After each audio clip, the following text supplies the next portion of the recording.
Desde la década del 50, Estados Unidos, después del triunfo de la Revolución Cubana y antes todavía, Estados Unidos comienza a preparar militares latinoamericanos con la ideología de seguridad nacional, formados en las Escuelas de las Américas en Panamá y las Academias Militares de los Estados Unidos.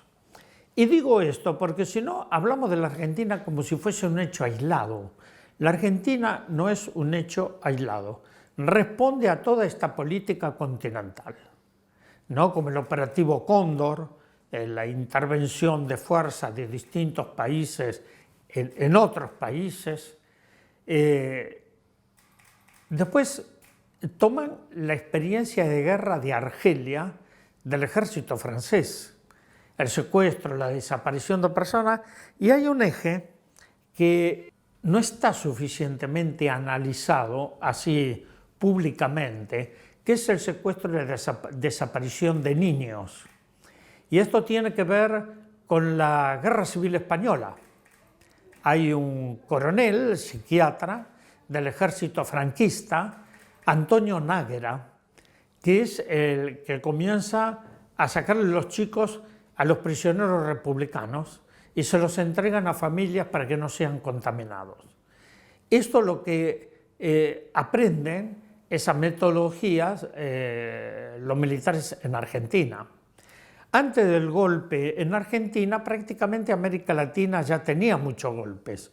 En el año 64 Brasil, en el 73 Chile, ahí interviene Estados Unidos con Henry Kissinger como secretario de Estado. Paraguay ya tenía la dictadura de Stroessner, Uruguay, es decir, todo el continente se va poblando de dictaduras militares. En el año, fines del 74, el 75, después de la muerte de Perón, en Argentina comienzan a surgir grupos, no solo de guerrillas, sino grupos parapoliciales y paramilitares, ¿no? Que aparentemente lo comandaba López Rega. Pero López Rega no hizo esto solo, esto fue todo organizado. Y las 3A, ya en el fin del 74, 75, ya había secuestros, desaparición de personas, torturas. Y nosotros en el 75, aquí en Argentina, había un solo organismo de derechos humanos, la Liga Argentina por los Derechos del Hombre, el único. El resto no existía. Nosotros un organismo internacional, seguimos siendo un organismo internacional. Tratamos de ver, de preparar, de armar otros organismos que den respuesta a las demandas que había. Estoy hablando del 75. Así surge la Asamblea Permanente por los Derechos Humanos y surge el Movimiento Ecuménico de los Derechos Humanos, para que las iglesias dan respuesta a la necesidad de las familias víctimas de la violencia, ¿no?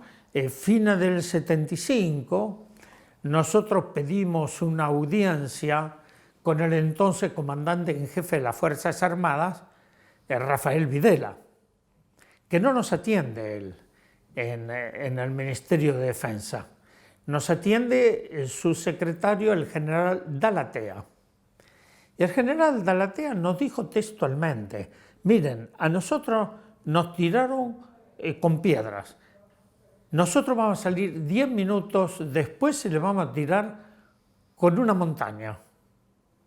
Ya estaba anunciando el golpe. El golpe contra Isabel Perón ya venía anunciado. Lo que pasó es que uno pensaba, bueno, un golpe más en la Argentina, 50 años de golpes militares, gobiernos civiles débiles, que nunca terminaban su mandato, esta inestabilidad, y pensaba, bueno, un golpe de Estado más. Pero no que iban a aplicar esta metodología aberrante del secuestro, la desaparición de personas, para no dar cuenta dónde estaban las víctimas. Esto tiene que ver cómo nacen los organismos de derechos humanos. Yo lo respeto, no es una crítica lo que voy a decir, ¿no? Es una realidad. Hay organismos de derechos humanos que nacen a partir del sufrimiento de la desaparición de un ser querido. Su objetivo es ese, no es otro. A diferencia nuestra, que nosotros somos un organismo internacional latinoamericano, para nosotros los derechos humanos no se agotan en la dictadura.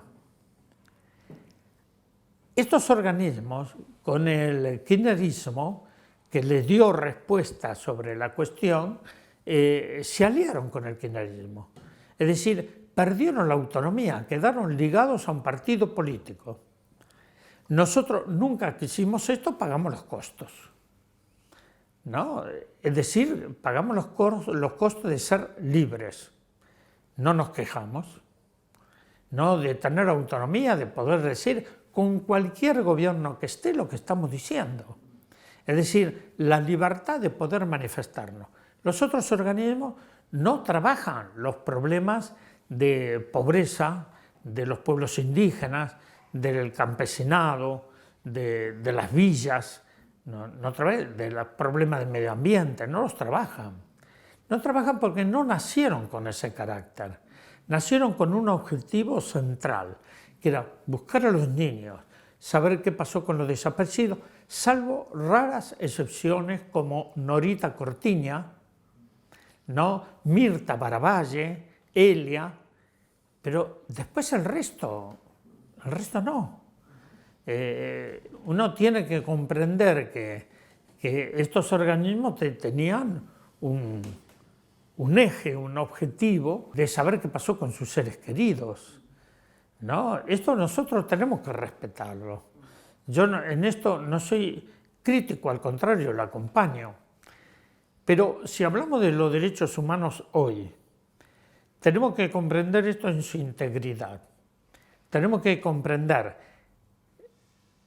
que democracia y derechos humanos son valores indivisibles.